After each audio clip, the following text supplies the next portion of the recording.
Okay, so good evening everyone. Let's begin the lecture now. I think enough of students have joined. थोड़ा try किया करो कि आप 7 o'clock तक any how join कर लो, है ना. जल्दी ज्वाइन करना है वैसे क्लास को, बट 7 से लेट नहीं होना चाहिए बच्चों, बिल्कुल भी. सर मुझे 2 मिनट चाहिए सिर्फ बच्चों का, सिर्फ 2 मिनट. ठीक है, ले लीजिए. Only 21 students in the class और 3-4 मिनट पहले तक भी only 3 to 4 students are there. मतलब मैं ये बात कर रही हूँ पंजाब, हिमाचल, यूके, दिल्ली सबको मिला के. उन्नति, इतना लेट क्यों हुई हो आप? मतलब जब तक मैडम आके एक एक को ट्रैक नहीं करेगी तब तक सबने कसम खा रखी है कि बिल्कुल टाइम पे नहीं आना है, राइट? ऐसा है? उन्नति, मुझे आंसर चाहिए, आप सबसे लेट ज्वाइन हुए हो.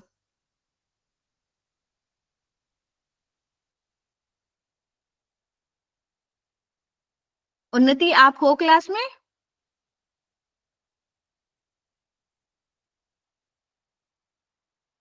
सर अगर आपकी क्लास में कोई भी बच्चा ऐसा है जो बच्चा क्लास में जुड़ा रहता है और आपको पूछने पे जवाब नहीं देता है, तो उस केस में आप प्लीज बस उनका नाम नोट करके मुझे फोटो भेज दीजिएगा, ठीक है? I will talk with them अभी, क्योंकि ये बहुत सीरियस टाइम है सर. जैसे कि आपने सभी बच्चों को बताया कि ये बहुत सीरियस टाइम है और इसमें बेटा जो भी लाइटली पड़ गया ना, तो उसके लिए फिर वो खुद को, आपको अपने लिए खुद रिस्पॉन्सिबल होना पड़ेगा इस स्टेज से. अभी भी ओनली 22 स्टूडेंट्स है, जबकि यहाँ पे कम से कम 35 स्टूडेंट्स होने चाहिए. सर आप क्लास को कंटिन्यू कीजिए क्योंकि 7-6 हो गए हैं, है ना? मैं इसके बाद मैं इनसे इंडिविजुअल बात करके फिर इनको क्लियर करती हूँ. या thank you sir. Okay, thank you. All right. So बच्चों, नेक्स्ट क्लास में हम ट्राई करेंगे कि हम 7 o'clock से डॉट स्टार्ट कर दें क्लास, ठीक है? अगर हम कोई भी बात करें तो हमारी पढ़ाई से रिलेटेड होनी चाहिए, लेकिन इसका मतलब ये नहीं कि हम लेट हो रहे हैं इस वजह से कि आप आए नहीं हो, है ना. तो क्लास में ट्राई करो कि 5-10 मिनट पहले ज्वाइन कर लो. अगर किसी रीजन से आप आ नहीं पा रहे हो टाइम से, तो 7 o'clock तक any how you should be here so that I can start my class. And it's not a request any more. मैं स्टार्ट करने वाला हूँ अगली बार से 7 बजे. आई स्टार्ट द क्लास, तुम लोग हो या नहीं हो. फिर आप मुझे मत बोलना कि सर ये मिस हो गया, ठीक है? क्योंकि अगली बार से हमारे पास टाइम कम होगा. We have lesser number of days और सिलेबस जो है वो कवर करना ज्यादा है, ठीक है? तो टाइम कम वेस्ट कर सकते हैं, इतना नहीं है हमारे पास टाइम, है ना. तो 7 o'clock I start the class.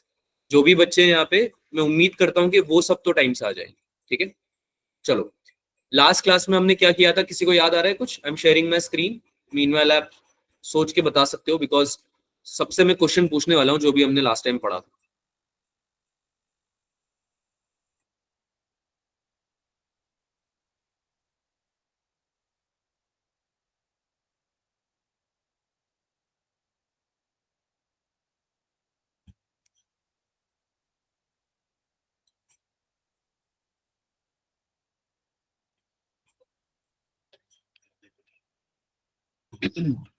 हाँ भाई, स्क्रीन विजिबल है सबको? ठीक है. तो लास्ट क्लास में हमने जो जो पढ़ा था वो सबको याद है? रिवाइज किया था आप लोग? सब लोग थे क्लास में? जो भी हमने लास्ट टाइम पढ़ा था उसमें सब लोग थे ना? एब्सेंट तो नहीं था कोई बच्चा लास्ट क्लास में? ऐसा कोई बच्चा तो नहीं जिसको पता ही नहीं है कि लास्ट क्लास में क्या पढ़ा था? तमन्ना, मुस्कान, वर्षा रानी, और कौन है? तो आप लोगों ने रिवाइज करे नोट्स बच्चों? नो सर, एग्जाम चल रहे थे ना. एग्जाम चल रहे थे? बच्चा रिवाइज तो कर सकते हो ना नोट्स. रिकॉर्डिंग भी है. अच्छा, रिकॉर्डिंग देख ली ना? देखो, अब डिम्पल ने भी तो रिकॉर्डिंग देखी ना बेटा. रिकॉर्डिंग तो आप देख के आ सकते हो ना बेटा क्लास में. अदरवाइज लास्ट क्लास में जो पढ़ा था वो अगर मैं फिर से पढ़ाऊंगा, देखो मैं रिवीजन तो तुम लोगों को कराता हूँ, तो अगर तुम थोड़ा भी देख के आओगे तो तुम लोगों को इतनी दिक्कत नहीं आएगी अगर क्लास मिस भी हो गई है तो. लेकिन अगर आप बिल्कुल भी नहीं देख के आएंगे तो आपको थोड़ा समझने में दिक्कत होगी अगली क्लास में, right? This is very understandable thing. मैं स्कूल की तरफ से गई थी बाहर तो टाइम नहीं लगा. आज देख लूंगी बेटा. आज तो देख ही लोगे, लेकिन मेरा कहने का जो पर्पस है वो समझो. अगर मैं आज कुछ नया पढ़ा रहा हूँ जो कि एसोसिएटेड है पिछली क्लास से, तो आपको वो चीज थोड़ी तो आइडिया होनी चाहिए ना, अदरवाइज मैं जो भी बताऊंगा वो आपको समझ नहीं आएगा। अब मैं टाइम देता हूँ तो रिवीजन में थोड़ा तुम लोगों को, कि भाई पुराना भी पढ़ा देता हूँ मैं, थोड़ा सा रिवाइज करा देता हूँ, अदरवाइज तो तुम्हें पता ही नहीं चलेगा क्या चल रहा है। तो ये चीज मत करो प्लीज, पढ़ के आया करो पुरानी क्लास से, अदरवाइज बहुत दिक्कत आएगी आगे, है ना, क्लास मिस हो जाती है। तो इन केस आप लोगों के पास तो सारे रिसोर्सेज हैं, और अगर कुछ नहीं भी मिलता है तो आप लोग पूछ भी सकते हो, है ना, यू हैव माई नंबर। चलो भाई, कौन बताएगा? कोई तो आया था क्लास में या कोई भी नहीं आया था? अरे कोई तो आया था क्लास में तुम में से, या मैं नाम लेके पूछूं इंडिविजुअली? आए थे सर। टॉपिक का नाम तो पता होगा क्या पढ़ा था, या टॉपिक का नाम भी नहीं पता है?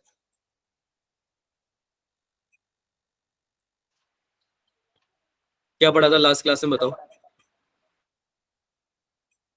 सर हीसेनबर्ग अनसर्टेनिटी प्रिंसिपल और डेविसन जर्मर एक्सपेरिमेंट। हाँ, डेविसन इन जर्मर पढ़ा था, ठीक है। तो डेविसन इन जर्मर को ही हम आगे कंटिन्यू करने वाले हैं, इसलिए मैं ये सब सवाल पूछ रहा हूँ, क्योंकि डेविसन इन जर्मर जो एक्सपेरिमेंट है वो हुआ ही इसलिए था ताकि हमें ये बता सके, है ना, हमें ये बताया जा सके कि आपका जो मैटर है वो भी पार्टिकल और वेव दोनों नेचर में एग्जिस्ट करता है ना, दोनों एट्रीब्यूट्स को पजेस करता है, जस्ट लाइक लाइट, है ना। तो वो एक्सपेरिमेंट हमारे लिए सबसे बड़ा ब्रेक थ्रू था, क्योंकि इस एक्सपेरिमेंट में हमें पता चला कि इलेक्ट्रॉन जो है, सिंगल इलेक्ट्रॉन, वो भी कौन सा पैटर्न शो कर रहा है, इंटरफेरेंस पैटर्न, है ना, इंटरफेरेंस पैटर्न शो कर रहा था। कौन सा फिनोमेना था जिसको इलेक्ट्रॉन रिप्रेजेंट कर रहा था, और उसे देख के हमें पता चला कि ये, अरे ये तो इलेक्ट्रॉन भी मतलब वेव नेचर शो कर रहा है। कौन सा था भाई वो, वेव ऑप्टिक्स में जो पढ़ा था हमने? नहीं याद किसी को भी?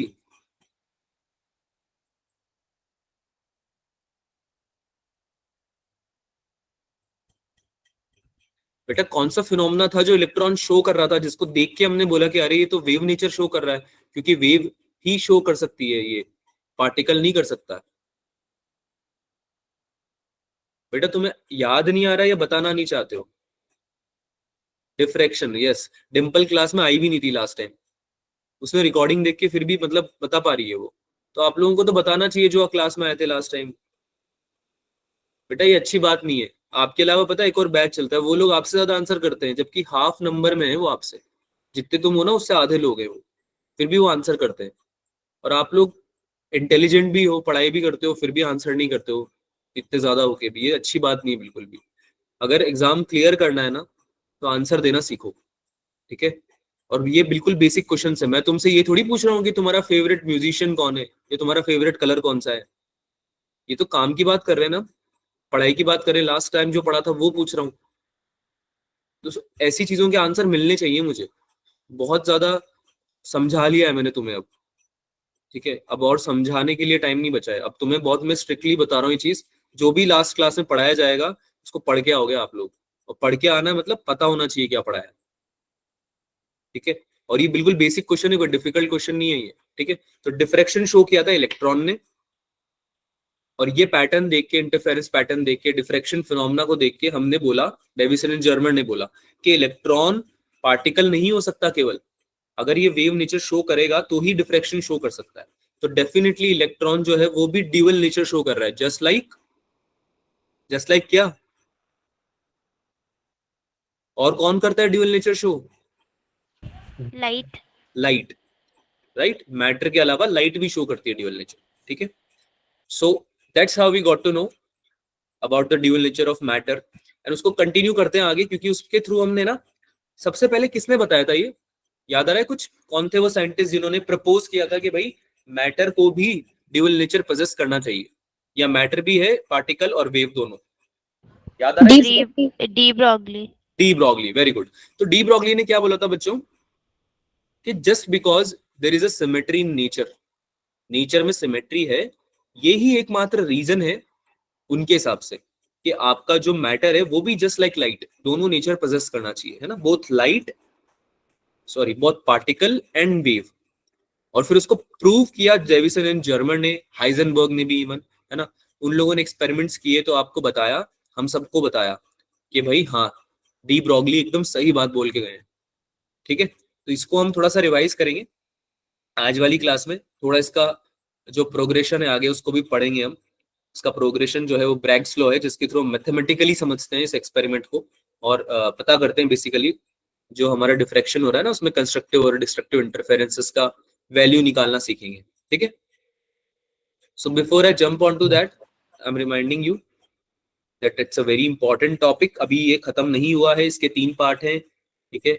एक तो फोटो इलेक्ट्रिक इफेक्ट, मतलब ये फोटो इलेक्ट्रिक इफेक्ट और ड्यूअल नेचर जो हो गया, ठीक है। Dual nature of light and matter, both light and matter, तो हमने लाइट का पढ़ लिया था, फोटो इलेक्ट्रिक इफेक्ट वगैरह, और वेव का हम पढ़ रहे हैं। इसके बाद एटम्स और न्यूक्लियाई, ठीक है। तो ये सब मिला के एक बहुत ही बड़ी यूनिट बनती है जो कि बहुत इंपॉर्टेंट है। आप मेक श्योर करना कि इसके सारे क्वेश्चंस करके जाओ, इन तीनों चैप्टर्स के सारे क्वेश्चंस करके जाओ, ठीक है, क्योंकि ये मॉडर्न फिजिक्स तुम्हें अच्छे खासे मार्क्स दिला के जाएगा, बहुत ज्यादा इंपॉर्टेंट है, ठीक है। हाँ भाई, हम रिवीजन की बात कर रहे थे। डेविसन एंड जर्मर,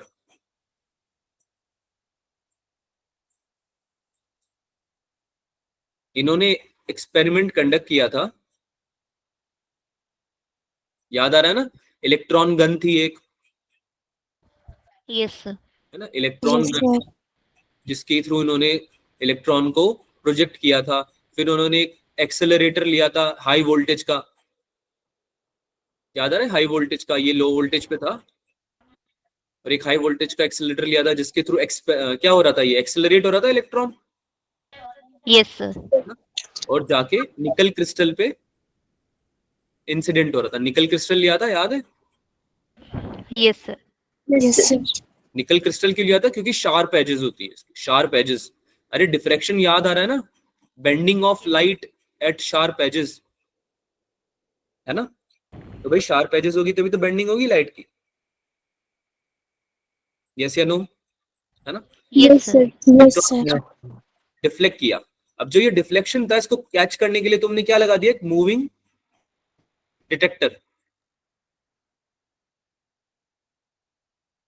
है ना, मूविंग डिटेक्टर लगा दिया था जो कि मूव कर रहा था इधर से उधर, और इलेक्ट्रॉन को कैप्चर कर रहा था। गैल्वेनोमीटर तुमने इसमें लगा ही दिया था, जो गैल्वेनोमीटर लगाया था वो डिटेक्ट कर रहा था कितना करंट है, कितना इलेक्ट्रॉन की जो रीडिंग है ना, वो बता रहा था तुम्हें। तो हमने नोट किया कि जो सिंगल इलेक्ट्रॉन हम इस पे बॉम्बार्ड करते हैं एक्सेलरेट करके, तो सिंगल इलेक्ट्रॉन के केस में तो ये एक ही रीडिंग देना चाहिए। इंटेंसिटी की जो रीडिंग आएगी, इंटेंसिटी मतलब कि कितने इलेक्ट्रॉन को कैप्चर किया है तुम्हारे डिटेक्टर ने, है ना, उसकी जो रीडिंग आएगी वो सिंगुलर होनी चाहिए थी। भाई इलेक्ट्रॉन अगर पार्टिकल है, अभी प्रूव नहीं हुआ है वेव, अगर वो पार्टिकल है तो भाई इंटेंसिटीज अलग अलग क्यों आ रही है। अगर इंटेंसिटीज अलग अलग आ रही है, किसी जगह बहुत ज्यादा किसी जगह बहुत ही कम, अगर ऐसा हो रहा है एक ही इलेक्ट्रॉन की वजह से, तो बहुत ही सिंपल सा एक्सप्लेनेशन है ना कि पार्टिकल नहीं हो सकता ये, एम आई राइट, यस सर। है ना। Yes, sir. लाइट भी जो थी, अगर उसको पार्टिकल आप कंसिडर कर रहे थे, एक रे की तरह अगर आप ट्रीट कर रहे थे, तो बेंडिंग होनी नहीं चाहिए उसकी, वो तो सीधे जानी चाहिए। और बेंड होने के बाद भी वो एक पैटर्न क्यों बना रही थी इंटरफेरेंस का, कहीं पे याद आ रहा है ना, डिफ्रेक्शन में कुछ जगह minima maxima constructive yes destructive, sir. है ना। Yes, sir. किसी जगह पे इंटेंसिटी बहुत कम आ रही थी, किसी जगह पे बहुत ज्यादा आ रही थी। तो ये सब हमने डेविसन एंड जर्मर में पढ़ा था कि भाई जो इंटेंसिटी थी वो ऐसे वेरी कर रही थी, इंटेंसिटी वेरी कर रही थी ऐसे, है ना। किसी जगह पे ज्यादा आ रही थी, किसी जगह पे कम आ रही थी, फिर कम हो जा रही थी, फिर ज्यादा आ रही थी, ठीक है। तो ऐसे वेरी कर रही थी इलेक्ट्रॉन्स के लिए। तो एक इलेक्ट्रॉन के लिए भी सेम ग्राफ बना, सेम ग्राफ एज एन अलग अलग इंटेंसिटीज रिकॉर्ड हुई। तो उससे हमने समझ लिया, डिटेक्ट करा ऑब्वियसली, कि definitely electron is not a particle, ना, it's not just a particle, it can not be treated just as particle, it has to be wave to show this diffraction pattern, है ना। इस diffraction pattern को show करने के लिए उसको wave होना जरूरी ही है, ठीक है। सो ये हमने सीखा डेविसन एंड जर्मर एक्सपेरिमेंट में। उसके अलावा हमने डेविसन एंड जर्मर में ये पढ़ा था कि भाई एक पर्टिकुलर वोल्टेज होता है, रेंज होती है, याद आ रहा है, 44 से क्या होती है, 68, यस सर। Yes sir. कुछ वोल्टेज की रेंज थी, और phi equals to 50 degree, phi मतलब जो एंगल है, ये वाला एंगल, ये वाला एंगल है फाई, है ना, इंसिडेंट और रिफ्लेक्टेड रे के बीच में, इंसिडेंट और रिफ्लेक्टेड जो है, ठीक है, उसके बीच में, है ना, ट्रेजेक्टरी के बीच में। तो इस एंगल पे और इस रेंज में भी स्पेसिफिकली कौन सा वोल्टेज था बच्चों, 54 वोल्ट था, याद आ रहा है कुछ ऐसा Yes, sir. वैल्यू? इस Yes, वैल्यू sir. पे आपके इंटेंसिटी मैक्सिमम आ रही थी। क्या आ रही थी? इंटेंसिटी मैक्सिमम आ रही। तो ये मैक्सिमम इंटेंसिटी जो थी ये फाई के साथ एंगल है, फाई है ये, इधर फाई है, इधर इंटेंसिटी है। तो फाई इक्वल टू 50 डिग्री पे आ रहा था तुम्हारा, ठीक है। तो इससे अगेन प्रूव हो गया कि भाई अगर सिंगल इलेक्ट्रॉन के केस में भी ऑब्वियसली वोल्टेज चेंज करके या एंगल चेंज करके अगर इंटेंसिटी, वोल्टेज और एंगल चेंज करके तो खाली हम इंटेंसिटी की वैल्यू बढ़ा रहे हैं, एक सिग्निफिकेंट कैलकुलेशन ऑब्टेन कर रहे हैं, है ना। लेकिन अगर तुम 54 वोल्ट नहीं भी रखो या तुम्हारा एंगल 50 डिग्री नहीं भी हो, तो भी ऐसा हो रहा था ना कि गैल्वेनोमीटर रीडिंग तो अलग अलग दे रहा था, कहीं पे कुछ ज्यादा दे रहा था, कहीं पे थोड़ी बिल्कुल ही दे ही नहीं रहा था, ऐसा हो रहा था। Yes, sir. तो वो डिफरेंस जो था रीडिंग में, उससे हमें समझ में आया, उससे हमें शक हुआ कि यार ये तो डेफिनेटली पार्टिकल तो नहीं है, it has to be wave, है ना।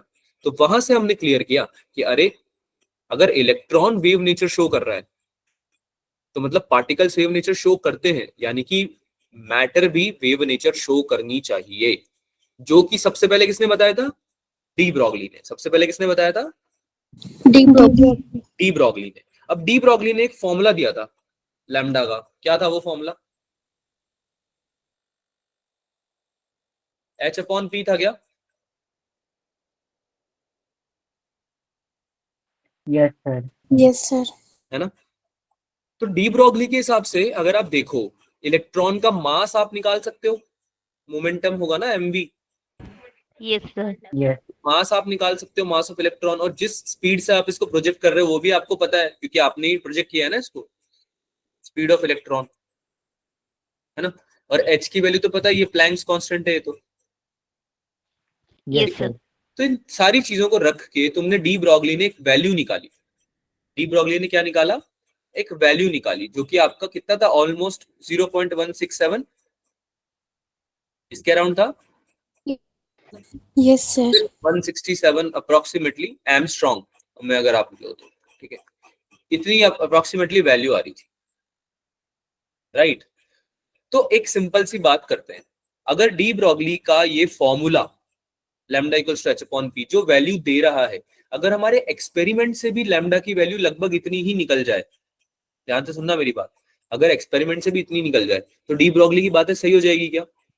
उसका Yes, फॉर्मूला sir. सही हो जाएगा, है ना। Yes, sir. तो वो बोल रहा था, डी ब्रॉगली जो बोल रहे थे कि भाई आपकी पार्टिकल, आपका जो मैटर है वो वेव भी है ना, वेव नेचर शो करता है, तो वो बात प्रूव हो जाएगी। तो इसको प्रूव करने के लिए मैथमेटिकली आपने हेल्प लिया ब्रैग्स लॉ का।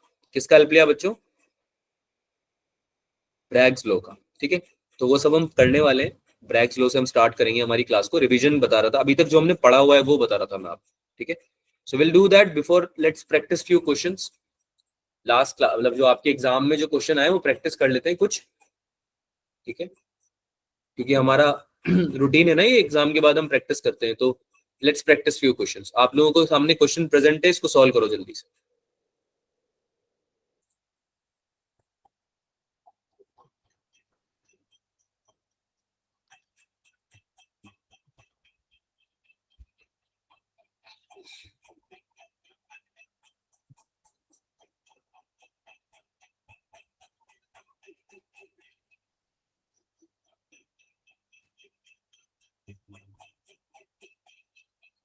थ्री गीगाहर्ट्ज की फ्रीक्वेंसी है, फ्रीक्वेंसी पता है, enters a dielectric medium of relative permittivity, permittivity की वैल्यू पता है, यानी कि आप डेफिनेटली स्पीड ऑफ वेव निकाल सकते हो। क्या आपको को फॉर्मूला पता है परमिटिविटी के टर्म्स में स्पीड ऑफ वेव का? स्पीड ऑफ वेव कितना होता है भाई? v equals to c upon root E R. ये ई आर क्या है? Electrical permittivity. क्या ये ई आर? Electrical permittivity. जिसकी वैल्यू 2.25 दे रखी है वैक्यूम के लिए, राइट। करो उसको सॉल्व करने का ट्राई करो। आपको निकालना क्या है इसमें? वेवलेंथ निकालनी है, वेवलेंथ निकालनी है। अब मुझे पूरा यकीन है आपको वेवलेंथ से एसोसिएटेड फॉर्मूला याद होगा, जिसमें फ्रीक्वेंसी भी आती है, स्पीड भी आती है। Yes, ठीक sir. है, करो, सॉल्व करो। I am giving you 2 minutes, नहीं होता है तो फिर we will discuss it.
Class leave नहीं करनी है, क्वेश्चन सॉल्व करना है।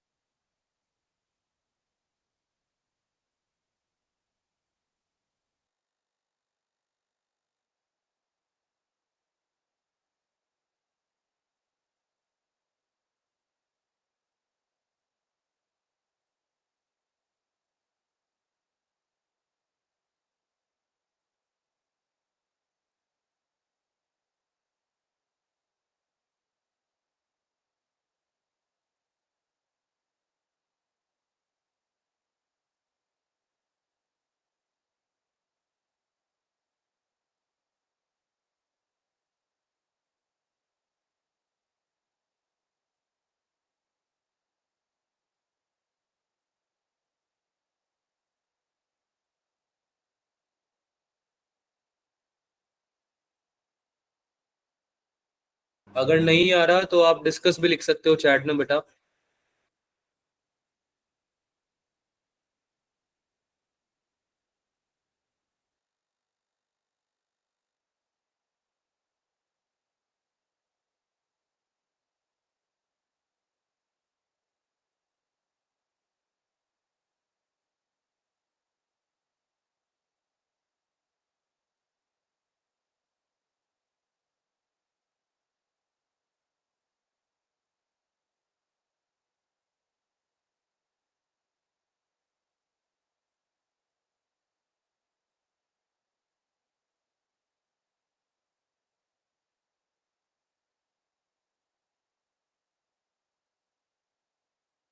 ओके, एक बच्चे ने लिखा है अभी तक बस, बाकी बच्चों को नहीं करना क्या डिस्कस?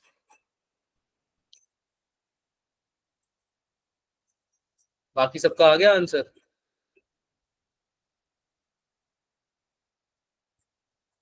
चल ठीक है, ठीक करते हैं, डिस्कस करते हैं इसको। तो देखो, सबसे पहले तो स्पीड ऑफ वेव निकाल लो मीडियम में। अभी अभी तुम्हें फॉर्मूला बताया मैंने, speed of wave in medium, p equals to 3 into 10⁸ हो जाएगा c की value, right? Yes, sir. er की जगह 2.25 रखोगे, इसको सॉल्व कर Yes, लो, sir. कितना आंसर आएगा। अब देखो इसको सॉल्व कैसे कर सकते हैं, अंडर रूट ऑफ 2.25। अब ये डेसिमल में कैलकुलेट करना तो मुश्किल है, तो इसको तुम ऐसे ट्रीट करो ना यार कि 225 मल्टीप्लाई बाई 100 है, सॉरी 225 डिवाइडेड बाई 100 है। अरे एक ही बात है, इसको ऐसे लिख सकते हैं ना। Yes, sir. Yes. तो 225 का स्क्वायर रूट तो आता है आप लोगों को, कितना होता है 15, Yes, sir. Yes, sir. Yes, sir. और 100 का कितना होता है 10, 10. Yes, sir. ये 1.5 हो गया ना, Yes, राइट? sir. तो ये कितना आ गया, अंडर रूट 2.25 1.5, राइट? 1.5 से 3 घटेगा 2 टाइम्स, तो 2 इंटू 10⁸ आ गया मीटर पर सेकेंड। समझ में आया यहाँ तक? Yes, sir. अब तुम्हारी जो स्पीड होती है वो होता है f इंटू लेमडा। क्या होता है? f into lambda, speed of wave equal to Lambda. f into lambda. ये बहुत पुराना फॉर्मूला है, 11th का फॉर्मूला इनफैक्ट, ठीक है? तो इसके थ्रू, इसके हेल्प से आप लेमडा निकाल सकते हो। देखो वेवलेंथ तो निकालनी है, the wavelength of this wave in that medium, ठीक है? कितना हो जाएगा लैम्डा v अपॉन f, यानी कि 2 into 10 to the power 8 divided by f. f की वैल्यू कितनी दी गई? 3 गीगाहर्ट्ज. अब गीगाहर्ट्ज क्या होता है? 3 into 10 to the power 9 hertz, है ना. गीगाहर्ट्ज कितना होता है? 10 to the power 9 हर्ट्ज. बात समझ में आ रही है? Yes, sir. ठीक है. इसको सॉल्व करोगे तो आपका आंसर आ जाएगा 2/3 into 10 to the power -1 metre into 100. तो फर्दर सॉल्व करने पे you will get, okay solve कर लेते हैं, 2/3 इंटू 10 to the power -1, यानी कि नीचे चला गया है, यानी कि ये 2/30 है. तो कितना आंसर आ रहा है इसका? या कैलकुलेट किसी ने?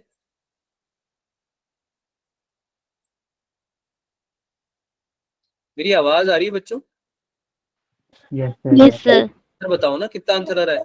66.67 मीटर्स में, या 667 इंटू 10⁻², 667 इंटू 10⁻²2 सेंटीमीटर में निकालना है. तो अरे यार ये तो मीटर में Yes, आएगा, sir. ये तो मीटर में आएगा पूरा. रीजन क्या है मीटर में आने का? क्योंकि ये आपकी स्पीड मीटर में थी, मीटर पर सेकंड में स्पीड थी, देखो है ना, जो आपने एज इट इज यूज करी है. एम आई राइट? Yes, sir. ठीक है. और एफ की वैल्यू तो हर्ट्ज में थी, तो उसमें कोई दिक्कत है ही फ्रीक्वेंसी. तो आंसर आ गया भाई ये. समझ में आया सबको क्वेश्चन? Yes, sir. तो आगे चला जाए. Yes. नेक्स्ट क्वेश्चन कीजिए भाई. नेक्स्ट क्वेश्चन सॉल्व कर दो जल्दी से. पैरेलल प्लेट कैपेसिटर है, सेपरेशन दे रखा है, डीसी सोर्स से कनेक्टेड है, प्लेट एरिया भी दे रखा है, मैग्नीट्यूड ऑफ डिस्प्लेसमेंट बताना है. डिस्प्लेसमेंट करंट का मैग्नीट्यूड कितना होगा? when the potential difference across it is varying at the rate of 4/10 4 into 10⁻6 volt per second. Potential difference जो है वो कैसे वैरी कर रहा है? 4 into 10⁻6. करो सॉल्व करो इसको. Again 2 minutes for this.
बच्चा अगर नहीं आएगा तो डिस्कस जरूर लिखेंगे हम, है ना. टाइम ज्यादा नहीं देंगे, जितना होना चाहिए उतना होना चाहिए.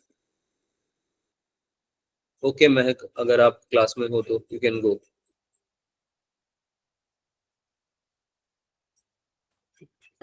ओके एक बच्चे ने लिख दिया है भाई, बाकी बच्चे पे रिस्पॉन्ड करो.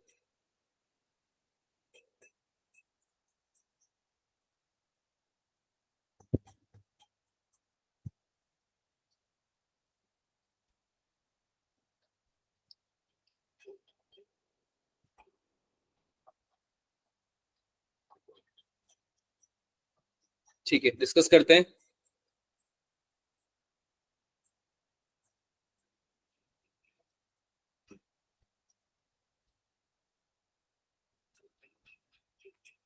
डिस्प्लेसमेंट करंट का फॉर्मूला याद है सबको? कैपेसिटेंस की टर्म्स में याद है क्या? Yes, sir. वैसे तो तुम्हें पता ही होगा, एप्सिलॉन नॉट इनटू क्या होता है? d5e/dt. DT. लेकिन मैंने कैपेसिटेंस के टर्म्स में भी बताया था, Sir, C dV by dt. c dv/dt, है ना. इसको आप कैलकुलेट भी कर सकते हो, जो हमने पढ़ा हुआ है डिस्प्लेसमेंट करंट का डेरिवेशन, उसमें उसके थ्रू आप इसको निकाल भी सकते हो, बट कुछ चीजें याद रखनी चाहिए, वरना फिर हर बार हम डिराइव करने थोड़ी ना बैठेंगे बच्चे, राइट। तो भाई कैपेसिटेंस का फॉर्मूला पता होना चाहिए, तभी आप इस क्वेश्चन को सॉल्व कर पाओगे, क्योंकि I D equals to C D V by D तो फिर भी आपको याद होगा, लेकिन कैपेसिटेंस का फॉर्मूला तभी याद होगा जब पुराना चैप्टर का याद है थोड़ा बहुत। क्या होता है भाई सी की value? A epsilon not upon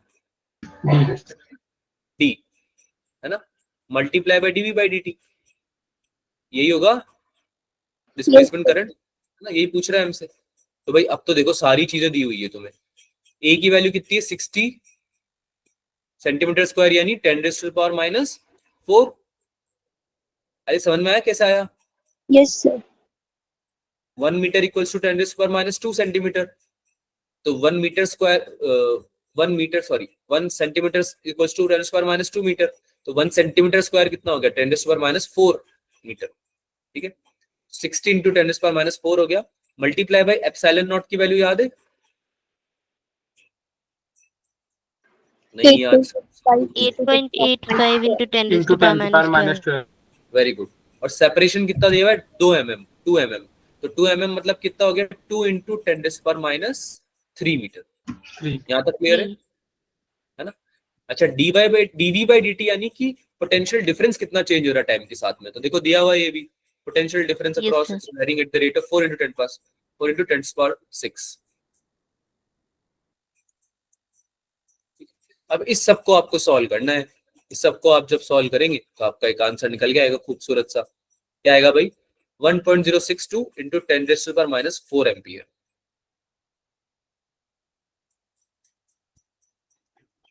कौन सा ऑप्शन सही है? Option D. ऑप्शन डी, ठीक है। बहुत ही इजी क्वेश्चन है बेटा, बस थोड़े से फॉर्मूले यार रिवाइज करते रहो, सारे क्वेश्चंस बनने लगेंगे, ठीक है।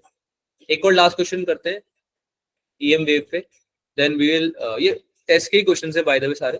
एक और लास्ट क्वेश्चन करते हैं, उसके बाद we will start Bragg's law.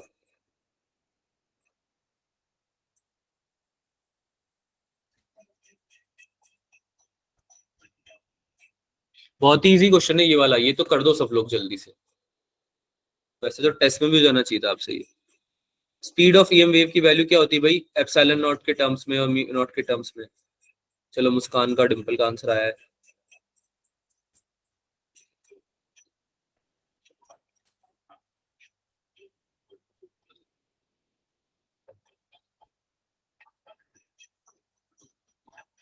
Prince का आंसर भी आया, वर्षा रानी का भी आया, वेरी गुड बच्चों।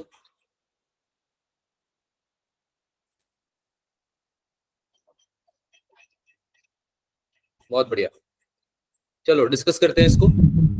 सर जो पीछे वाला क्वेश्चन था उसका ऑप्शन बी आंसर आएगा। ऑप्शन बी आ रहा है क्या? यस सर, 10 की पावर -2। यस सॉल्व किया है सर, पक्का? Yes sir. अच्छा, करके और देखो सर फिर। जो सॉल्यूशन भी आया उसमें भी ऑप्शन बी आ रहा है उसका आंसर। अच्छा, सॉल्यूशन में भी आ रहा है, चलो ठीक है, कोई ना, मुझे गलत लग रही है, दैट्स फाइन। बच्चों किसी ने सॉल्व किया है क्या ये? कर लेते हैं ना इसको सॉल्व, क्या बात हो गई। तुम लोग एक तो रिस्पॉन्ड नहीं करते ना यार। 10⁻³ ऊपर गया, +3 बन गया, ये 9 हो गया टोटल। 9 अगर ये हो गया तो -3 बचा केवल, -3 और -4 -7 हो गए। अगर इसको आप मल्टीप्लाई करोगे तो 30 इंटू 8.8 आपको करना पड़ेगा, 30 इंटू 8.85 मल्टीप्लाई करना पड़ेगा आपको। तो 30 इंटू 8.85 आपका आ जाएगा 265 के अराउंड। इसको आपको डिवाइड करना है, इसको आपको 4 से मल्टीप्लाई करना है, तो ये आ जाएगा 1062 यानी कि आपका आ गया बेटा 4 ही तो आ रहा है। बट सर जो सॉल्यूशन आया है उसके अंदर 10 की पावर -2 दिखा रहा है। आपने सॉल्व किया ये? सर ट्राई किया था बट मेरा आंसर 10 की पावर -1 आ रहा था, बट जो सॉल्यूशन मैम ने भेजा है उसमें 10 की पावर -2 ऑप्शन बी दिखा रहा है देखो उसमें। सॉल्यूशन तो मिसप्रिंट हो सकते हैं, उसकी टेंशन मत लो। नीट में कभी मिसप्रिंट नहीं होगा कुछ, ठीक है। होगा भी तो उस पर चैलेंज कर देंगे लोग बात, तुम उसकी टेंशन बिल्कुल मत लो। तुम इस चीज की टेंशन लो कि तुम चीज सही यूज कर रहे हो, फॉर्मूला सही अप्लाई किया। अगर मिसप्रिंट है भी ना बेटा तो उसको करेक्ट कर देंगे, कोई इशू नहीं है, ठीक है। अगर मिसप्रिंट नहीं है तो हम अपने आप को करेक्ट कर लेंगे, ये ज्यादा इंपॉर्टेंट। सॉल्व करते हैं इसको, Okay, देखते sir. हैं। खुशी क्या बोल रहे हो बेटा, कुछ पूछना है आपको? नहीं, चलो इधर देखो, सब लोग इधर देखो। 10 की पावर -4 मल्टीप्लाई किया 10 की पावर -12, पहले 10 की पावर पे हम ऑपरेट कर रहे हैं, मल्टीप्लाई बाय 10 की पावर 6, और नीचे से 10 की पावर -3 ऊपर गया तो प्लस हो जाएगा, Yes. है ना? Yes, sir. 6 और 3 कितना हुआ, साथ में करते हैं ना, 6 और 3 कितना हुआ, 9. 9. 9, और 12 और 4 कितना हुआ, 16, Yes, 16. sir. मल्टीप्लाई बाय 10 की पावर 9, कितना बचा ये, -7. 7. 10⁻⁻7 बचा। -7. अब हमको क्या कैलकुलेट करना है, बाकी का जो 10⁻⁻ के अलावा जो डिजिट्स है, तो 2 से तो आपका 4 कट जाएगा 2 times, right? Yes, sir. Yes, sir. 60 से आपको मल्टीप्लाई करना है 8.85 को, करो 60 से मल्टीप्लाई 8.85 को, कितना आ रहा है, 60 से 8.85 मल्टीप्लाई करोगे तो ये आएगा आपका अप्रोक्सीमेटली 531 के अराउंड, है ना? इसको आपको मल्टीप्लाई करना है 2 से, करो मल्टीप्लाई 2 से, कितना आएगा, ये आएगा आपका 1062, क्या आएगा बच्चों, Yes, sir. 1062 आएगा। ये यहां तक क्लियर है सब? Yes, sir. Multiply by Yes, 10 sir. To the power -7, यहाँ ये भी क्लियर है? Yes, sir. Yes. अब मुझे एक बात बताओ, अगर मुझे डेसिमल यहाँ लगाना है तो मैं 3 डिजिट छोड़ के लगा रहा हूँ, तो यहाँ से भी तो 3 डिजिट निकालूंगा मैं, -4 ही आएगा सर. तो Yes, sir. -4 आना चाहिए ना आंसर। Yes, sir. -4. अभी ठीक है बेटा? देखो Yes, sir. आंसर्स क्वेश्चंस की प्रिंटिंग है ना बेटा, तो कुछ भी हो सकती है ना? हम लिखने में भी गलती कर देते हैं कभी कभी, तो प्रिंटिंग में एरर हो सकता है, तुम उस चीज की टेंशन मत लो, आपका आंसर सही आना चाहिए, आपको बस ये पता होना चाहिए कि आपका आंसर सही है। अगर कभी भी जैसे अभी आपने पूछा ना, ऐसे पूछ लिया करो, ठीक है? Okay, अब जैसे sir. मैंने कैलकुलेट किया होगा कभी, ये तो मेरा आंसर -4 आ रहा था, मैंने लिख दिया, लेकिन अब आप बोल रहे हो कि उसमें प्रिंटिंग है, तो तुम्हारी कोई गलती नहीं है इसमें, लेकिन आपका अगर आ रहा है ना, जेन्युइनली आपने सॉल्व किया, आंसर आ रहा है, तो मुझसे डेफिनेटली पूछा करो, ठीक है? Okay, sir. That is the most correct way in which we can operate, ठीक है? आगे चले। Yes, sir. Yes, sir. हाँ भाई, इसका आंसर क्या आ रहा था, A option? Yes, sir.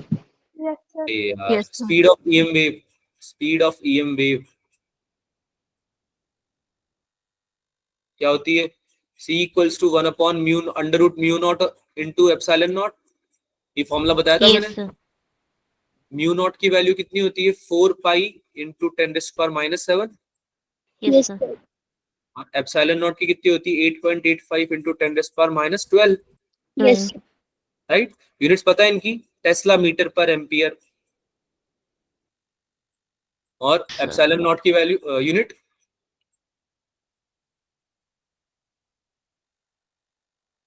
Column square पर न्यूटन मीटर स्क्वायर, ठीक है? इन दोनों को जब यहाँ पुट करोगे तो आपका आंसर आएगा c equals to 3 into 10⁸ metre पर सेकेंड, ये आएगा आंसर। तो इसमें 10⁸ के टर्म्स में देना था तो 3 आंसर आ जाएगा। अब ये वैसे भी तुम निकाल सकते थे कि वैक्यूम की कंडीशन ही होती है सारी, जब म्यू नॉट की वैल्यू इतनी और सी एप्सिलॉन नॉट की इतनी आती है। बात समझ में आ रही है? Yes, sir. Yes, sir. Vacuum condition ही होती है, तो तुम्हारा जो सी है वो स्पीड ऑफ लाइट के बराबर आना चाहिए, नहीं आना चाहिए? Yes, आना sir. चाहिए। Yes. अरे वैक्यूम में तो electromagnetic wave speed of light से चलती है, राइट? तो 3 इंटू 10⁸ मीटर पर सेकंड तुम ऐसे भी निकाल सकते थे, बिना सोल्यूशन करे, बिना सॉल्व करे,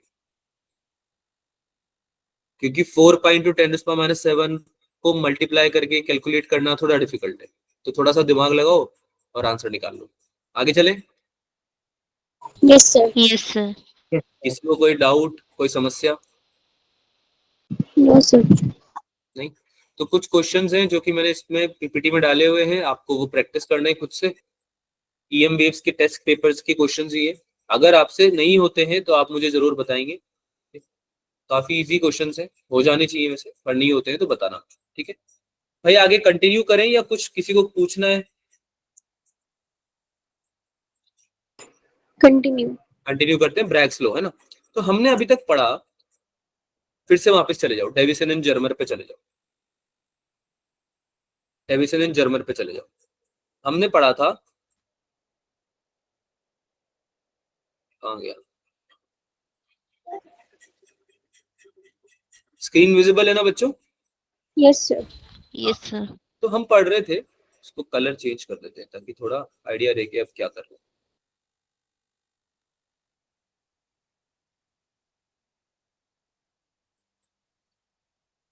पीक जो है इंटेंसिटी की, पीक किसकी? इंटेंसिटी की।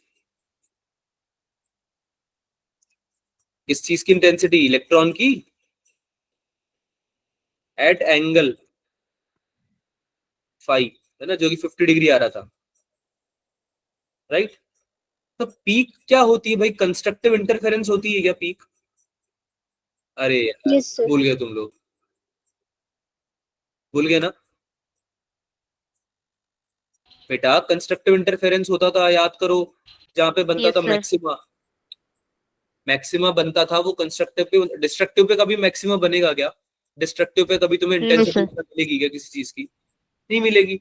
वहां पे तो मिनिमम मिलेगी ना बेटा, डिस्ट्रक्टिव इंटरफेरेंस पे, है ना। तो डेफिनेटली कंस्ट्रक्टिव इंटरफेरेंस हो रहा है, और हमने निकाला भी था कितने वोल्टेज पे हो रहा था ये,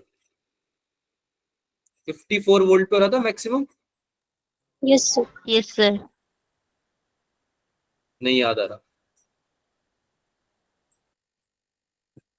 याद आ रहा है? Yes, sir. है ना। तो भाई कंस्ट्रक्टिव इंटरफेरेंस के लिए ब्रैग्स लॉ ने बताया था, जो क्रिस्टल है हमारा यहाँ पे, जैसे कि निकल क्रिस्टल लिया ना हमने, तो जिस भी क्रिस्टल पे हम देख रहे हैं डिफ्रैक्शन के फिनोमेना को, फॉर क्रिस्टल कंस्ट्रक्टिव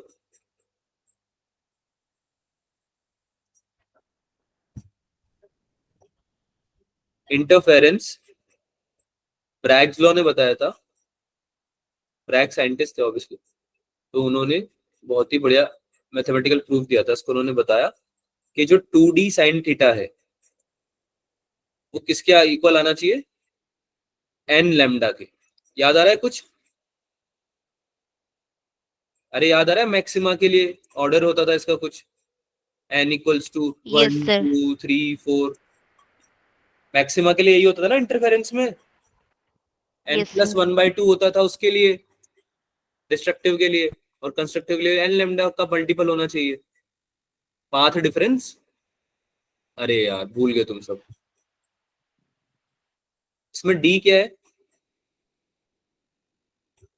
इसमें डी है, ये देखो, एक्स और वाई दो एटॉमिक लेयर्स हैं, तो इसको लिखना पड़ेगा आपको साथ में, ये नई चीज है ये, distance between atomic layer.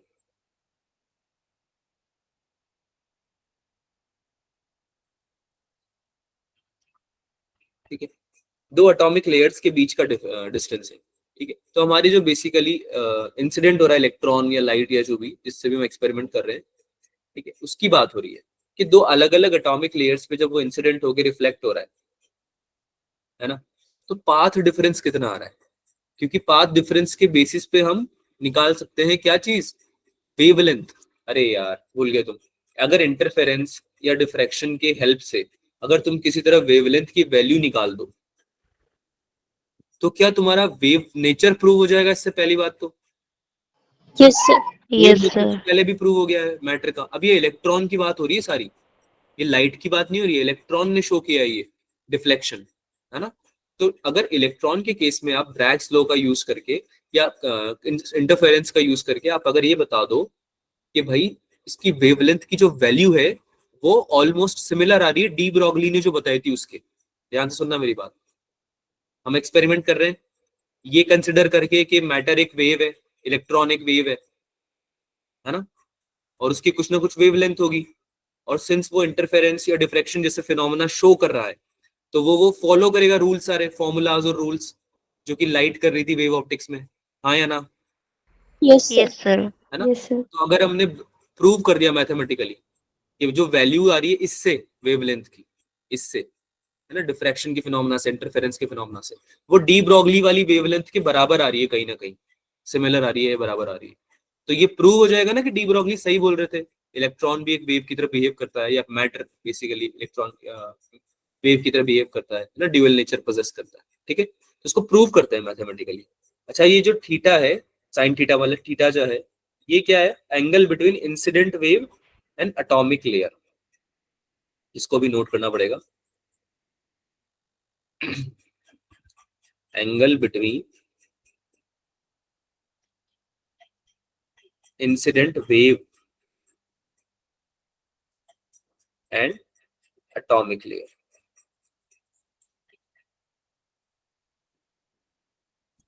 Clear हुआ क्या? Yes, sir. ठीक है, अब इसको समझते हैं। अब इसका क्या करते हैं हम? मैथमेटिकल डाइसेक्शन करते हैं पूरा। तो ये वाला एंगल थीटा दिख रहा है बच्चों, ये वाला एंगल Yes, sir. है ना, इंसिडेंट और रिफ्लेक्टेड जो वेव है उसने जो एटॉमिक लेयर एक्स और एटॉमिक लेयर वाई से बना रखा है, ये भी एंगल थीटा ही होगा। अरे ज्योमेट्री Yes, से ये sir. भी थीटा ही होगा ना, अगर एटॉमिक लेयर पैरेलली है एक दूसरे के ऊपर ऑब्वियसली। तो ठीक है, तो मुझे एक बात बताओ, ये वाली जो ए वाली ए बी सी वाली जो वेव है, ये जितना चल रही है, ए से बी तक गई, बी से सी तक चली गई, और डी ई एफ वाली जो एक चल रही है, क्या आपको ये दिख रहा है इसमें कि अगर ये परपेंडिकुलर डिस्टेंस हम डाल देते हैं यहाँ से बी से जी पे और बी से एच पे, तो ये वाला जो पार्ट है, ये वाला जो पार्ट है, ये एक्स्ट्रा चली है, ये बस देखो ध्यान से, बाकी तो पैरेलल डिस्टेंसेस है ना पूरे। Yes, sir. Yes, sir. अगर ये वाला पार्ट हम निकाल लें किसी तरीके से, तो ये पाथ डिफरेंस नहीं आ जाएगा? नहीं समझ में आई बात? पाथ डिफरेंस जो आएगा आपका, भाई तुम दो अलग अलग वेव्स का इंटरफेरेंस देख रहे हो ना, एक इलेक्ट्रॉन से अलग अलग वेव फ्रंट्स निकल रहे हैं, अगर ऐसा समझो कि बहुत सारे इलेक्ट्रॉन्स, या एक इलेक्ट्रॉन है, डजंट मैटर, क्योंकि अगर वो वेव नेचर शो कर रहा है तो वेव फ्रंट्स निकल रहे होंगे बहुत सारे, एम आई राइट? Yes, sir. Yes, तो sir. उसमें से एक वेव फ्रंट हो गया एबीसी वाला, एक वेव फ्रंट हो गया डीईएफ वाला। अब इंटरफेरेंस याद करो, पाथ डिफरेंस निकालते थे, है ना, एक वेव फ्रंट दूसरे वाले से कितना ज्यादा डिफरेंस, मतलब उसका रास्ता इस वाले से कितना डिफरेंट है, कितना अलग है, उस वो निकालते थे, और फिर उसको इक्वेट करते थे एन लेमडा के या फिर एन प्लस 1/2 लेमडा के, डिपेंडिंग अपॉन के मैक्सिमम, यानी कंस्ट्रक्टिव इंटरफेरेंस हो रहा है या डिस्ट्रक्टिव हो रहा है, यानी कि इंटेंसिटी ज्यादा आ रही है या कम आ रही है, राइट? अरे हाँ ना, Yes, तो sir. पूछेगा। ठीक है, तो यहाँ भी सेम चीज कर रहे हैं, पाथ डिफरेंस निकाल रहे हैं। तो पाथ डिफरेंस क्या हो जाएगा भाई? पाथ डिफरेंस क्या हो जाएगा आपका? पाथ डिफरेंस हो जाएगा आपका जीई प्लस ई एच। क्या हो जाएगा? GE plus E H. अरे इतना ही तो एक्स्ट्रा चली है वो, नहीं समझ में आई बात? आगे sir. एबीसी के कंपैरिजन में डीईएफ जो है वो कितना एक्स्ट्रा चली? जीई और ई एच, अगर इन दोनों का आप ऐड कर दो तो पाथ डिफरेंस आ जाएगा ना। याद करो, हम यहाँ पे स्लिट्स बनाते थे, है ना, एक ऐसे जाती थी, एक ऐसे जाती थी, यहाँ पे कहीं ना कहीं इसका इंटरफेरेंस होता था, है ना, फिर यहाँ से हम परपेंडिकुलर डालते थे, तो ये परपेंडिकुलर डालने के बाद ये जो डिस्टेंस बचती थी, इसी को तो पाथ डिफरेंस बोलते थे, याद आ रहा है? Yes, sir. Yes. भूल गए क्या वे ऑप्टिक्स भी? याद आ रहा है ना? Yes, sir. तो बिल्कुल वैसे ही देखो, यहाँ पे भी हमने परपेंडिकुलर ड्रॉप किया है, ये देखो, ये परपेंडिकुलर ड्रॉप किया है यहाँ से, और यहाँ से परपेंडिकुलर ड्रॉप किया है इस पे, है ना। तो इसके अलावा जो डिस्टेंस है वो है जीई और ईएच, राइट? तो ये हमारा एक्स्ट्रा कवरेज हो गया, एक्स्ट्रा डिस्टेंस हो गया, तो इसको हमें बेसिकली कैलकुलेट करना पड़ेगा, तो हमें पाथ डिफरेंस पता चल जाएगा, और इसके थ्रू, इसकी हेल्प से हम वेवलेंथ भी हमारी निकाल सकते हैं। यहाँ तक सबको समझ में आया? Yes, sir. ठीक है, इसको सॉल्व करते हैं बच्चों। डी आपका डिस्टेंस आ गया, distance between the layers, theta आपका एंगल आ गया। अगर इसको आप समझो ध्यान से, तो मैं आपको रफ डायग्राम थोड़ा बना के बता दूं।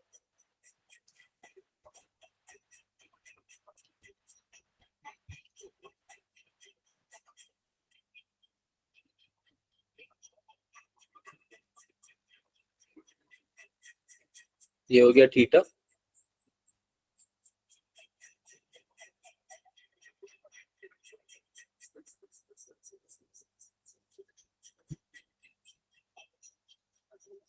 ये भी हो गया थीटा, राइट। समझ में आ रहा है क्या? Yes, sir. है ना? अब मुझे जल्दी से बता दो कि ये वाला एंगल कितने हो जाएंगे? क्या ये 90 माइनस थीटा हो जाएगा ऊपर वाला?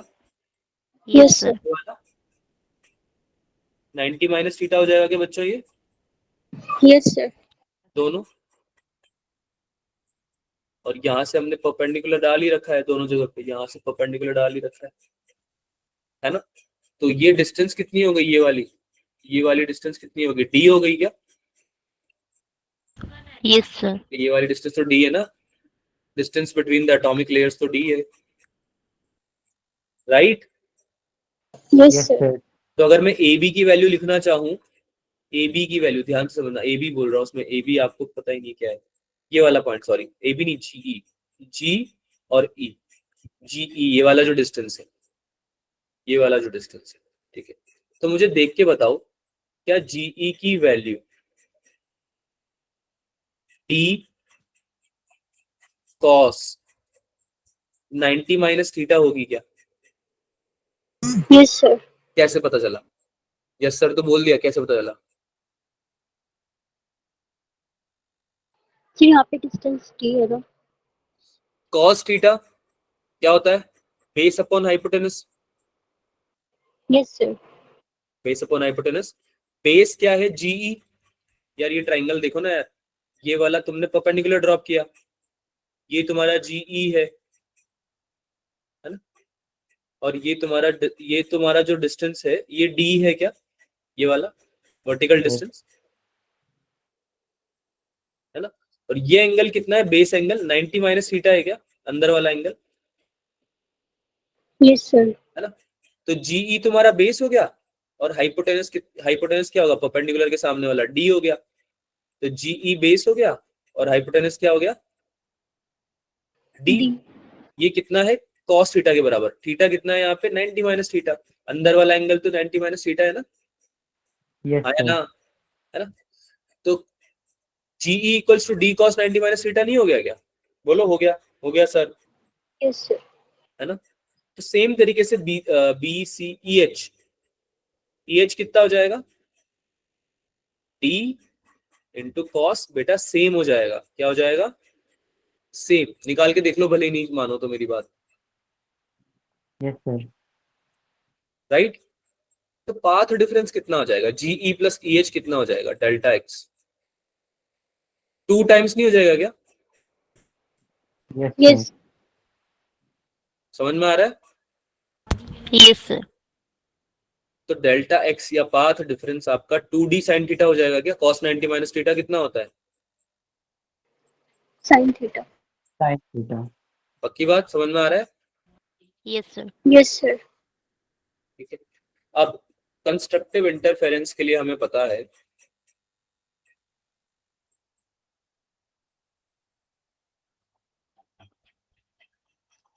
Delta X has to be equals to lambda, 2 lambda, 3 lambda and so on, right? N Yes, lambda sir. के बराबर। अरे एन लैम्डा का होता है ना मल्टीपल, लैम्डा का मल्टीपल होता है ना? तो यहां से क्या निकाला हमने? 2d sine theta path difference जो आ रहा था वो एन लैम्डा के बराबर आ रहा है। क्या निकाला बेटा? 2d साइन थीटा किसके बराबर आ रहा है? And lambda. और याद करो यही सबसे पहले लिखा था क्या मैंने? Yes, sir. यही आपका क्या है? Bragg's law. क्या है ये? Bragg's law. समझ में आया क्या सबको? Yes, sir. पक्का? Yes, sir. है ना? अब इसका यूज करते हैं। अभी तो हमने ब्रैग्स लॉ डिराइव किया है, अब इसका यूज करते हैं। ठीक है, यहां तक समझ में आया सब? बेटा जल्दी से हाँ ना बोल दो। ठीक है, अब इसका यूज करते हैं। तो यूज कैसे करेंगे इसका? निकल के केस में, फॉर निकल जो डी होता है उनके बीच का जो स्पेसिंग होता है बेसिकली, ये तो हम एक्सपेरिमेंट से निकाल सकते हैं ना अलग से पहले से। ये होता है 0.91 एंगस्ट्रॉम। ये आपको गिवन होगा क्वेश्चन में और आपको समझ में भी आ रहा है कि हाँ ऐसा कुछ होता होगा, राइट।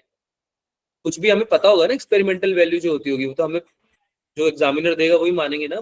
अरे हाँ या ना, Yes, sir. है ना। Yes, अब तुमको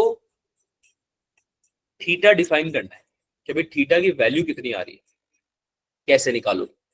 कंस्ट्रक्टिव इंटरफेरेंस के लिए याद करो जो एंगल था इंसिडेंट और रिफ्लेक्टेड एंगल, यानी रिफ्लेक्टेड जो इलेक्ट्रॉन जा रहा था, रिफ्लेक्टेड वेव जो जा रही थी, उनके बीच का एंगल था फाई।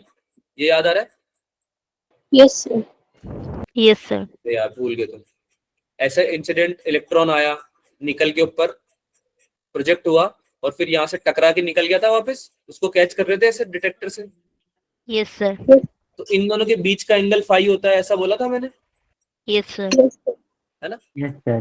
यहाँ पे देखो ध्यान से, ब्रैग्स लॉ में ये जो एंगल है यही तो फाई होना चाहिए पूरा। अरे पूरा एंगल फाई होना चाहिए ना, दूसरा कलर यूज करता है। ये वाला एंगल फाई होना चाहिए ना पूरा, ये वाला इंसिडेंट और रिफ्लेक्टेड के बीच का, हाँ या ना। Yes, sir. तो ये वाला 5/2 और ये वाला 5/2 होना चाहिए। Yes, sir.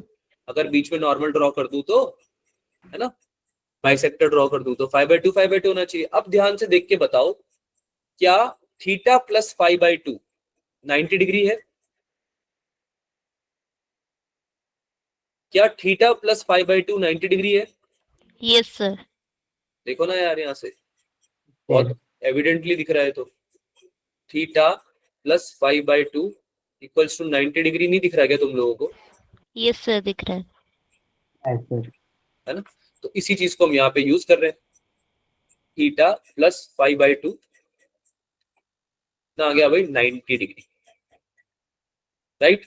अब याद करो, फॉर कंस्ट्रक्टिव इंटरफेरेंस या maximum intensity, for constructive interference या मैक्सिमम इंटेंसिटी के लिए फाई एक्सपेरिमेंटली कितना आया था? 50 डिग्री आया था क्या?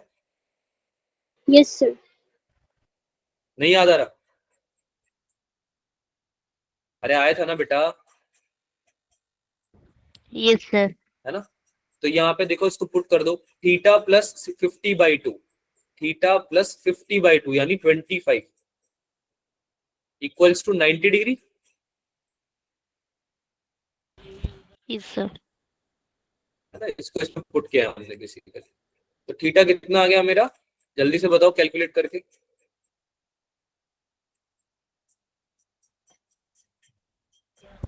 अरे बेटा 75.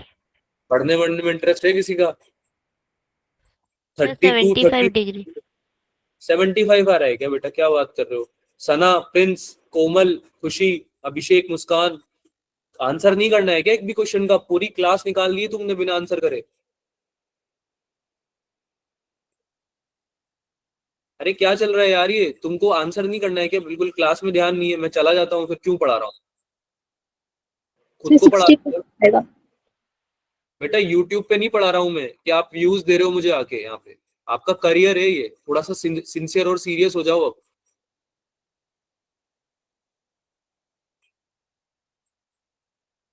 Only 2 students are answering continuously पिछले 1 घंटे से। उसके अलावा तुम में से एक जने के मुंह से ना चैट में आंसर निकल रहा है, ऐसा भी नहीं कि टाइप कर दूं मैं। पता नहीं क्या समझते हो यार खुद को तुम।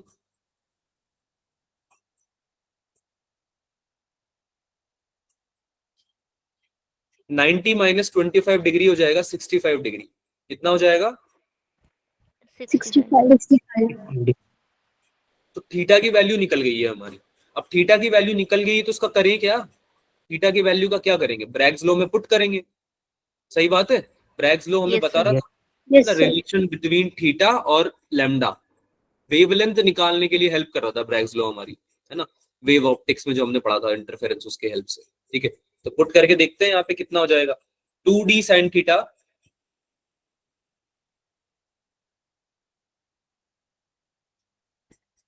Equals to n lambda. Put करें, Yes, sir. For first order maxima, first order maxima का मतलब है n की वैल्यू 1 है, मतलब n की वैल्यू कितनी है, 1 है। पहला मैक्सिमम निकालना है, 1. कितना हो जाएगा, 2 इंटू डी की वैल्यू 0.91 एमस्ट्रॉन्ग, अभी बताया आपको निकल के केस में, Yes, sir. Yes, sir. Into sine 65, right, Yes, sir. Yes, sir. Yes, sir. Equals to 1 into lambda, है ना। अब साइन 65 की एक्सपेरिमेंटल वैल्यू हमें पता थी, अरे कैलकुलेट करने थोड़ी बैठेंगे भाई, हमें पता है वैल्यू साइन 65 की, और यहाँ पे हमारा उद्देश्य वैसे भी सॉल्व करना नहीं है इस क्वेश्चन को, ये आंसर को प्रूव करना है कि इसकी लैम्डा की वैल्यू कितनी आ रही है।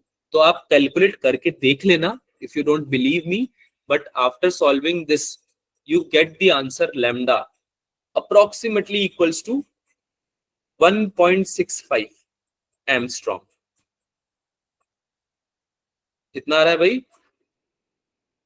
1.65 एमस्ट्रॉन्ग, या फिर 0.165 नैनोमीटर, है ना, नैनोमीटर में निकालोगे तो, है ना।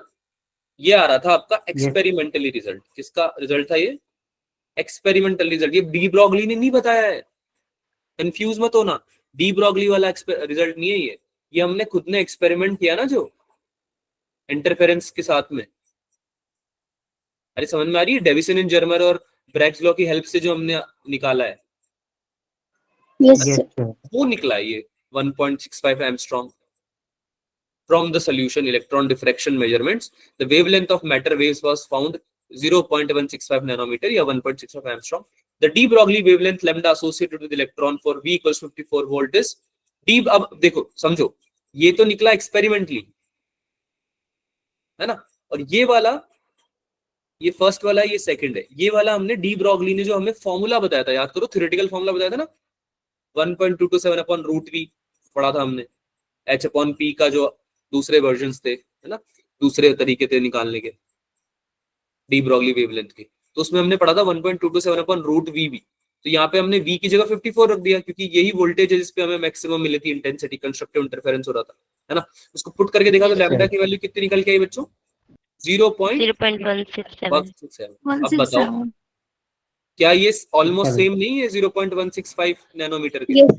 Yes, sir. Yes, sir. तो बहुत बड़ी चीज प्रूव हो गई इससे कि भाई आपका जो डी ब्रॉगली थे आपके, वो एकदम सही बात बोल के गए थे, इलेक्ट्रॉन जो है वो पजेस कर रहा है वेव नेचर को, और उसकी जो वेवलेंथ आ रही है वो ऑलमोस्ट उतनी ही आ रही है जितनी डी ब्रॉगली ने बताई थी अपने फॉर्मूला के थ्रू, ठीक है।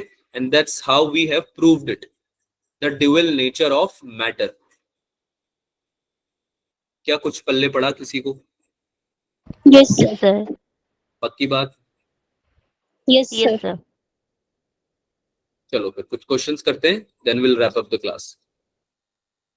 अब आंसर तो किया नहीं है क्लास में, बट इसको सॉल्व जरूर करना क्वेश्चंस को। अब इसमें सारे हैं मॉडर्न फिजिक्स के पूरे क्वेश्चन है, फोटो इलेक्ट्रिक इफेक्ट से लेकर आगे तक।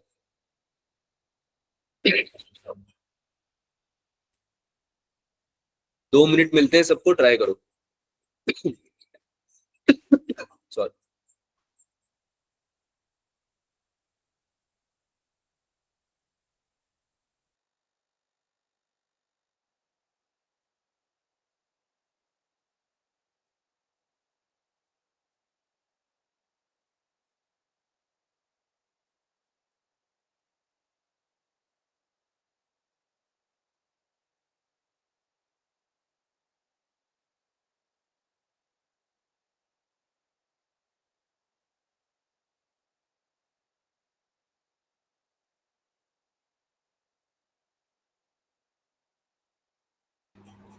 पावर का फॉर्मूला पता है सबको? Sir, h by lambda. Yes, sir. Work upon time type की कुछ चीज होती है क्या? Yes, sir. Yes, sir.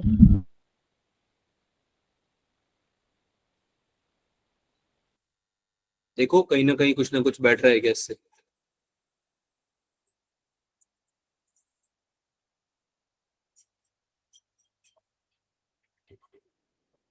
You have 1 minute left, नहीं आता है तो आप डिस्कस लिख सकते, तब तक आप ट्राई कीजिए।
डिस्कस करना है क्या बच्चों? Yes, sir. ठीक है, इधर देखो सब लोग, जैसा कि मैंने आपको बताया, जैसा कि अभी हमने डिस्कस किया कि पावर जो होता है वो वर्क अपॉन टाइम होता है। ये हमने पढ़ा है बहुत पहले 11th क्लास में, राइट ना। वर्क क्या होगा?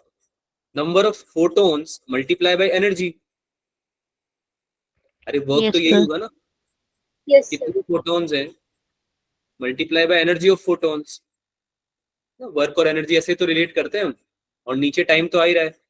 अब एनर्जी का फॉर्मूला तुम्हें पता है, वर्क का नहीं पता था, इसलिए इसको एनर्जी में कन्वर्ट करना जरूरी था। समझ रहे हो? टोटल वर्क कितना होगा Yes, भाई? sir. एक फोटोन की कितनी एनर्जी है, उसको नंबर ऑफ फोटोन से मल्टीप्लाई कर दो, उतना ही टोटल वर्क होगा ट्रांसमिट होते होने में।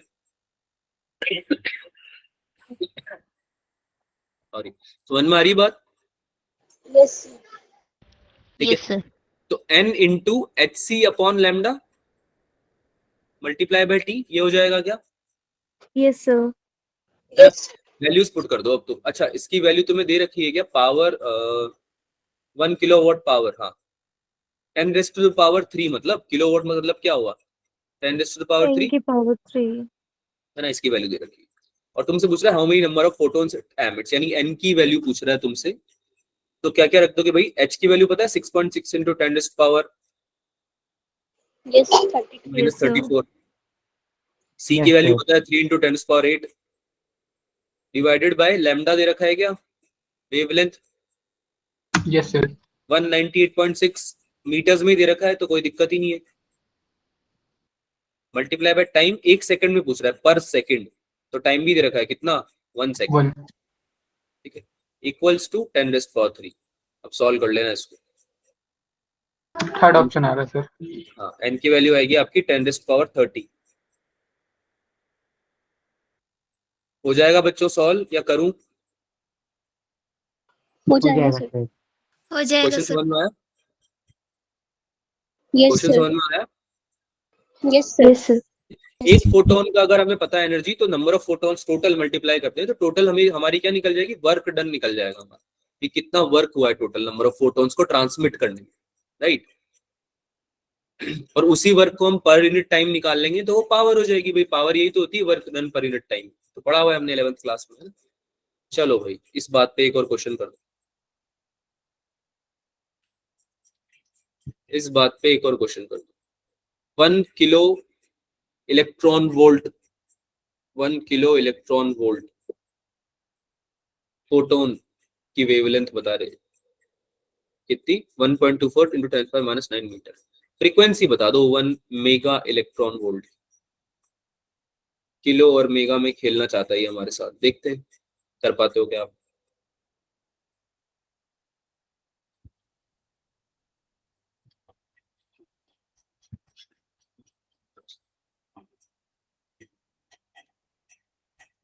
फ्रीक्वेंसी का फॉर्मूला पता है ना सबको, एनर्जी का फॉर्मूला पता है तो फ्रीक्वेंसी का भी पता होगा। Yes, sir.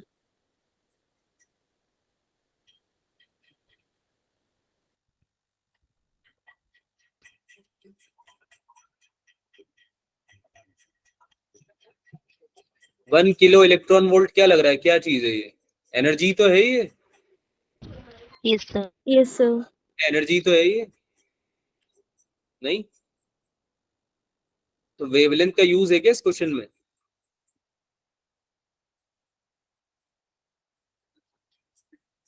नहीं समझ में आया, डिस्कस करूं? यस सर, hc/λ होगा तो वेवलेंथ की जरूरत पड़ेगी।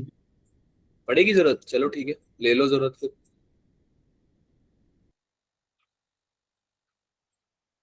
करो तुम सॉल्व करो, मैं करता हूँ, बताता हूँ डिस्कस करते हैं बाद। पहले तुम अपना अटेम्प्ट कर लो।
बेटा डिस्कस करें या टाइम चाहिए और?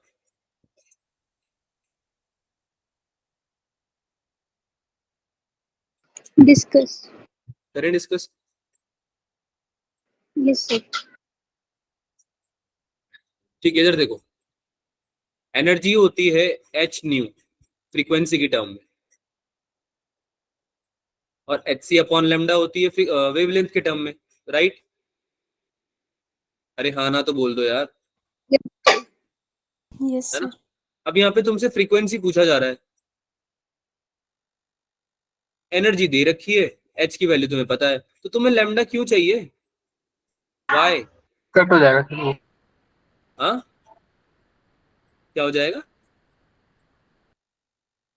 अरे तुम क्वेश्चन समझो ना पहले, मैं जो पूछ रहा हूँ, तुम्हें फ्रीक्वेंसी निकालनी है, एनर्जी दे रखी है और एच की वैल्यू भी पता है तुम्हें, तो तुम्हें वेवलेंथ की जरूरत है क्या No, sir. फ्रीक्वेंसी निकालने के लिए? No, sir. नहीं है जरूरत, नहीं है ना जरूरत बेटा, समझ रहे हो बात को? आपको Yes, sir. वेवलेंथ की जरूरत ही नहीं है ना? पहले आप एनर्जी निकालो, एनर्जी निकालो मतलब एनर्जी को कन्वर्ट करो, ऑब्वियसली कन्वर्ट तो करना पड़ेगा ना आपको, क्योंकि आपका ये दे रखा है किसमें? पहली बात तो आपका दे रखा है इलेक्ट्रॉन वोल्ट, वो भी किलो इलेक्ट्रॉन वोल्ट में दे रखा है, ठीक है? तो उसको आप चेंज करोगे, कैसे चेंज करोगे भाई? Frequency equals to E upon H, ये हो गया 1 इंटू, कितना हो गया ये? आपको चाहिए 1 मेगा इलेक्ट्रॉन वोल्ट के लिए, तो 10⁻⁶ मेगा कितना होता है? 10⁻⁶। 10⁻⁶, ठीक है? और इलेक्ट्रॉन वोल्ट को भी कन्वर्ट करना पड़ेगा, 1.6 इंटू 10⁻⁻19 मल्टीप्लाई करना पड़ेगा ना इसको, 1.6 इंटू 10⁻⁻19 से मल्टीप्लाई करना पड़ेगा, डिवाइडेड बाय 6.6 इंटू 10⁻34 जो कि एच की वैल्यू होती है, तब तुम्हारा हर्ट्ज में आंसर आएगा। क्या बात समझ रहे हैं आप? Yes. sir. ठीक है, Yes, इसको sir. सॉल्व किया किसी ने? Yes, sir. Second option आ रहा है. देखो समझो बेटा, क्वेश्चन समझो, आपको है ना वेवलेंथ दी हुई है 1 किलो इलेक्ट्रॉन वोल्ट की, तुमको ये रियलाइज होना चाहिए कि ये जो फर्स्ट लाइन है इसका कोई मतलब ही नहीं है। कोई मतलब है क्या इस लाइन का, मुझे बताओ। No, sir. तुमसे क्वेश्चन पूछ रहा है फ्रीक्वेंसी और कितने में पूछ रहा है 1 मेगा इलेक्ट्रॉन वोल्ट फोटोन में पूछ रहा है, तो भाई यही रही एनर्जी। और एच तो पता ही है तुम्हें, प्लैंक्स कांस्टेंट तो पता ही है। तो भाई इतनी एनर्जी वाले फोटोन में फोटोन की फ्रीक्वेंसी कितनी होगी, ये बताने के लिए तुम्हें ये इन्फॉर्मेशन चाहिए क्या? ये वाली चाहिए क्या? No, sir. नहीं चाहिए। या तुम्हें टिक कर रहा है ये क्वेश्चन, परेशान कर रहा है फालतू, तो ये तुम्हें समझना है। चुपचाप 1 मेगा इलेक्ट्रॉन वोल्ट को कन्वर्ट करो, ठीक है, इसको कन्वर्ट करो, इसको मतलब एनर्जी की जगह इसको पुट करो और डिवाइड करो एच की जगह एच से, प्लैंक्स कांस्टेंट से, तुम्हारा आंसर आ जाएगा फ्रीक्वेंसी का। I think the answer would be 2.4 into 10⁻20 hertz. Yes sir. Yes, sir. Solve कर लेना, सॉल्व कर लेना। Yes, sir. अगर नहीं आता है तो बताना, नहीं आता है तो बताना, हम उसको सॉल्व कर लेंगे आराम से, कोई दिक्कत नहीं है। Second option I guess it is the answer. ठीक है, समझ में आया सबको? किसी को कोई डाउट है क्या Yes, बच्चे? sir. Yes. समझ में आया ना? फर्स्ट वाली जो लाइन थी उसका कोई लॉजिक नहीं था, लॉजिक से मतलब कोई हेल्प नहीं थी, है ना, वो फालतू में दे रखी थी तुम्हें परेशान करने के लिए। क्वेश्चन अगर आप समझे, लैंग्वेज अगर क्वेश्चन की समझने लगोगे ना, तो कई सारा टाइम आपका बच जाएगा ऐसी चीजें करने से जो कि अप्रोच ही गलत है क्वेश्चन के लिए, राइट? चलो एक काम करते हैं, कुछ क्वेश्चन हैं जो आपको गृह कार्य में दे देते हैं, सिंस 2 क्वेश्चन ही बचे और आप लोगों को टाइम चाहिए रहेगा थोड़ा ब्रेक में। लेकिन होमवर्क ध्यान से सुन के जाना, अभी निकलो मत। आपका ऑलमोस्ट खत्म हो गया है फर्स्ट वाला चैप्टर पूरा, ड्यूअल नेचर ओवर हो चुका है, ऑलमोस्ट क्या हो ही गया है। ठीक है, डन। तो अगली क्लास में हम एटम्स चालू करेंगे। नेक्स्ट क्लास में क्या चालू करेंगे बच्चों? Atom. Atoms. Atoms and nuclei वाले, ठीक है, मॉडर्न फिजिक्स का अगला पार्ट। तो होमवर्क सिंपल सा ये है कि वैसे तो अभी तक कर लेने चाहिए थे पर नहीं करे हैं, तो डीपीपी एंड पीवाईक्यूज सारे लगा लो। एटम्स के पहले जितना भी है ना पूरा चैप्टर ड्यूअल नेचर वाला, photo electric effect, de Broglie, photo current, है ना, dual nature of matter, Bragg's law, सब लगा लो। ठीक है, अब अगर सारे नहीं होते, आप बोलोगे सर इतना तो नहीं किया था हमने, अब एक दिन में बैठ के कैसे करेंगे सारा? तो हर डीपीपी में, हर एक्सरसाइज में हर टॉपिक वाइज क्वेश्चन है। तो जब तक आप एटम्स तक नहीं पहुंच जाते सारे टॉपिक्स के, एटलीस्ट 2 से 3 क्वेश्चंस, 2 से 3 क्वेश्चंस आप सॉल्व करेंगे, ठीक है, पर टॉपिक। क्या बात समझ में आ रही है? Yes, sir. तो इतने मिनिमम करना, ठीक है। इसके अलावा पीवाईक्यूज आप लास्ट एटलीस्ट लास्ट 4 इयर्स के लगा लेना, ठीक है। ज्यादा क्वेश्चन है ही नहीं, 4 साल के करोगे ना, ज्यादा क्वेश्चन है ही नहीं, 10 से 20 होंगे क्वेश्चन, ठीक है, 20 क्वेश्चन होंगे ज्यादा से ज्यादा, ठीक है। तो इसको लगा लोगे, 20 क्वेश्चन भी नहीं होंगे, कम ही होंगे, इनफैक्ट बहुत कम होंगे। ये हो जाएगा? Yes sir. ट्राई करना इतना कर ले, क्योंकि ज्यादा क्वेश्चन नहीं दिए मैंने, और इनमें से काफी सारे क्वेश्चन तो मैं 3-4 क्लास पहले से दे रहा हूँ, ठीक है। डीपीपी है तुम लोगों के पास या शेयर करनी है? आप लोगों के पास डीपीपी है या शेयर करनी है आप लोगों के साथ? सर शेयर कर दो। मैं शेयर शेयर कर कर दो। दूंगा। सर शेयर कर दो। मैंने वैसे आपको उसमें डाला हुआ है, आपकी शीट में सब मिल जाएगा, पर मैं आपको एक्सक्लूसिवली शेयर भी कर दूंगा। पीवाईक्यूज तो मैंने कर दिए थे, बट मैं पीवाईक्यूज भी कर दूंगा फिर से शेयर, ठीक है। तो उसमें से देख के जो मैंने होमवर्क दिया है वो हो जाना चाहिए अगली क्लास, और निकलेगा नहीं कोई क्लास से अभी। स्नेह मैम को आपसे बात करनी, एक बार उनसे बात करना फिर चले जाना, ठीक है। Yes sir. Any doubts anyone? पूछना है? No sir. नहीं? Okay then we will meet in the next class बच्चों। Bye bye. Bye bye sir. Sir. ये लास्ट है सर, कौन है ये? कोई भी यहाँ से लेफ्ट नहीं होगा। प्रियंका टंडन 25 कौन गया? स्नेहा को क्या? मैम मैं आपको को होस्ट बना रहा हूँ, ठीक है। Yes yes please sir. Okay thank you sir. Thank you ma'am. Okay so students, मेरे को आप लोगों से बात करनी है इस चीज के रिगार्डिंग कि आप लोग 7 बजे के बाद क्लास में क्यों जाते हो? और ये सिर्फ दिल्ली के बच्चों के लिए नहीं है, ये सबके लिए है, चाहे वो कहीं के भी बच्चे हैं, ये सबके लिए है। ऐसा क्यों हो रहा है? Give me answer in the chat box. ऐसा क्यों हो रहा है कि 10 बजे आपको हमेशा 7 बजे के बाद ही आना है क्लास में? हम क्यों 10 मिनट पहले नहीं जुड़ सकते हैं क्लास में?